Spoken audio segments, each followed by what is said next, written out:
पांडवों का अज्ञातवास अब कुछ ही समय बाद शेष होने वाला था। पांचों पांडव और द्रौपदी जंगल में छुपने का स्थान ढूंढ रहे थे।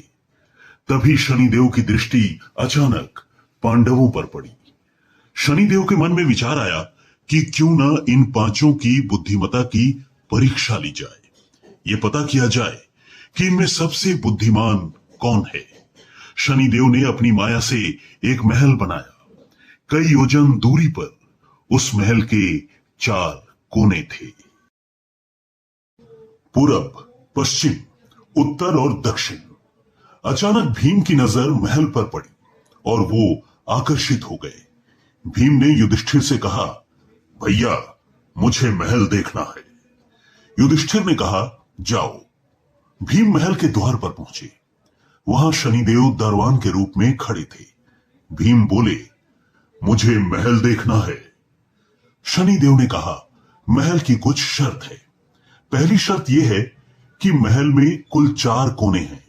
आप एक ही कोना देख सकते हैं।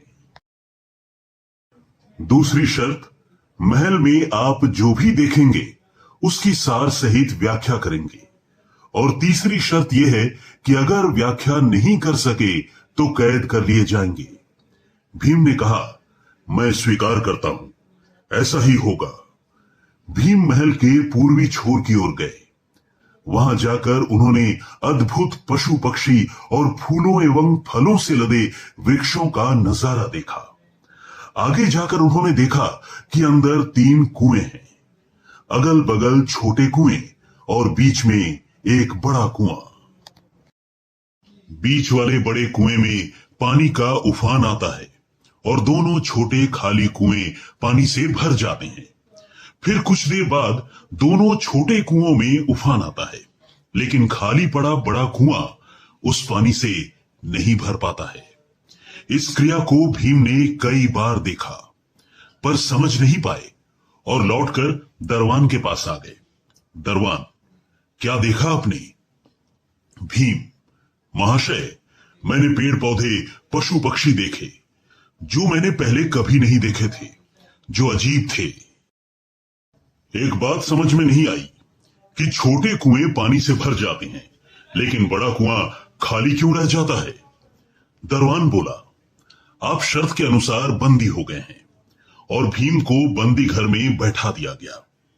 इसके बाद अर्जुन देखने पहुंचे। मुझे महल देखना है। दरवान ने शर्त बता दी और अर्जुन पश्चिम छोर की तरफ चले गए। आगे जाकर अर्जुन ने देखा कि एक खेत में 2 फसल उग रही थी। एक तरफ बाजरे की फसल, दूसरी तरफ मक्का की फसल। लेकिन बाजरे के पौधे से मक्का निकल रही है और मक्के के पौधे से बाजरी निकल रही है। अर्जुन को ये अजीब लगा। बात समझ में नहीं आई। दरवान ने पूछा, क्या देखा? अर्जुन बोले, महाशय, सब कुछ देखा पर बाजरा और मक्का की बात समझ में नहीं आई। शनिदेव ने कहा, शर्त के अनुसार आप बंदी हैं। नकुल आया, बोला, मुझे महल देखना है। फिर वो उत्तर दिशा की ओर गया। वहां उसने देखा कि बहुत सारी सफेद गायें हैं। जब उनको भूख लगती है तो अपनी छोटी बच्चियों का दूध पीती हैं। उसे कुछ समझ नहीं आया। वो द्वार पर आ गया। शनिदेव ने पूछा, क्या देखा? नकुल बोला, महाशय, गाय बच्चियों का दूध पीती है, ये समझ में नहीं आया। तब उसे भी बंदी बना लिया। सहदेव आया और बोला, मुझे महल देखना है। और वो दक्षिण दिशा की ओर गया। यह अंतिम कोना था।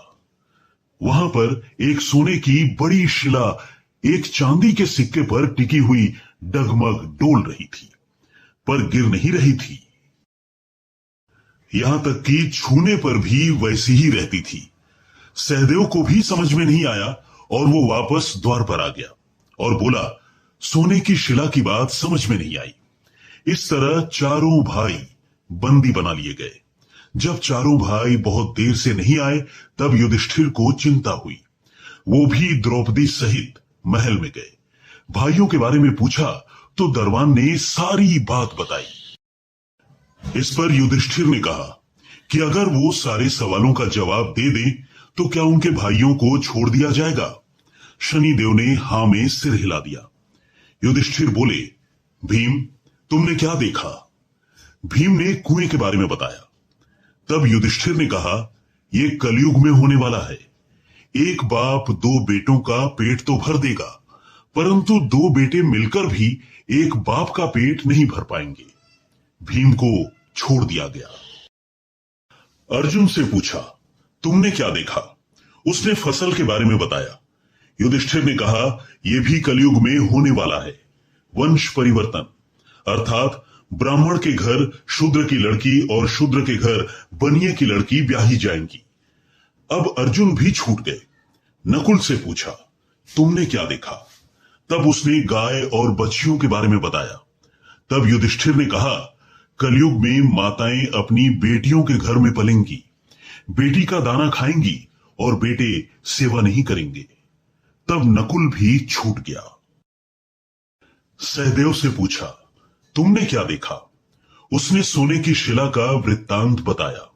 तब युधिष्ठिर बोले, कलयुग में पाप धर्म को दबाने की कोशिश करेगा, परंतु धर्म फिर भी जिंदा रहेगा, खत्म नहीं होगा। आज कलयुग में यही सारी बातें सच साबित हो रही हैं। तो दोस्तों, आपको हमारी ये कहानी कैसी लगी हमें कमेंट करके जरूर बताएं। और हां, वीडियो को लाइक और चैनल को सब्सक्राइब करना बिल्कुल न भूलें। बहुत धन्यवाद।